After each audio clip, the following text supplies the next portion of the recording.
మత కల్లోహాలు అవి పెద్దపల్లి జిల్లా మంథనిలో దళిత బంధు సాధన సమితి ఆధ్వర్యంలో సమావేశం నిర్వహించారు. ఈ సమావేశంలో దళిత బంధు సాధన సమితి రాష్ట్ర అధ్యక్షుడు కోయిల మహేష్ పాల్గొన్నారు. ఎన్నికల సమయంలో మంత్రి శ్రీధర్ బాబు ప్రకటించిన 12 లక్షల దళిత బంధు పథకాన్ని వెంటనే అమలు చేయాలని కోరారు. 15 రోజుల్లో నిర్ణయం ప్రకటించకపోతే మంత్రి నుంచి భారీ ర్యాలీతో ఆందోళనలు చేపడతామని హెచ్చరించారు. ఈ సమావేశంలో రాష్ట్ర నాయకులు గద్దల శంకర్, ఓట్ల శ్రీను తదితరులు పాల్గొన్నారు.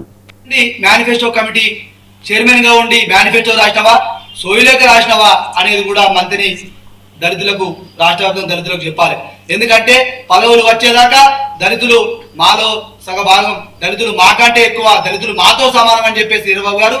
మరి పదవులు వచ్చిన తర్వాత ఈరోజు ముఖ్యమంత్రి రేవంత్ రెడ్డి గారు ఆ రోజు అన్నారు, నేను కేవలం ముఖ్యమంత్రిగానే ఉన్నా కానీ ప్రభుత్వంలో అత్యంత క్రియాశీలక పాత్ర పోషించేది శ్రీధర్బాబు గారు అని చెప్పారు. మరి అంతటా మీ బుద్ధి లేని ముఖ్యమంత్రి, మీ దళిత ద్రోహి ముఖ్యమంత్రి మీకు ఉన్నటువంటి ప్రభుత్వాన్ని ఒప్పించి మేనిఫెస్టో కమిటీగా ఉన్న రోజు నేను మీరు చెప్పిన తప్పులన్నీ చేసిన అని ముక్కు నేలకు రాసి వాళ్ళకి దళిత బంధు నిధులు ఇవ్వాలి, అంబేద్కర్ అభయస్థం ఇవ్వాలి, మనం ఏదైతే అధికారంలో రావడానికి చేవేళ్ళ డిక్లరేషన్ చెప్పినామో దాన్ని కూడా నాతోనే రాయించిళ్ళు, దండం పెడతావా, కాళ్ళు మొక్కుతావా, లేకపోతే గదవ పట్టుకుంటావా, ముఖ్యమంత్రి దగ్గరికి పోయి మంత్రులను ఒప్పించి వాళ్లకు సమాధానం చెప్పి పథకాన్ని అమలు చేయి.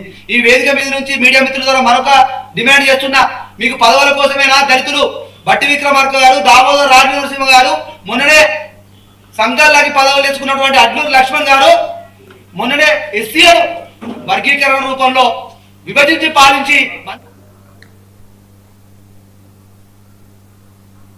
కృష్ణా జిల్లా మచిలీపట్నంలో మెగా డిఎస్సికి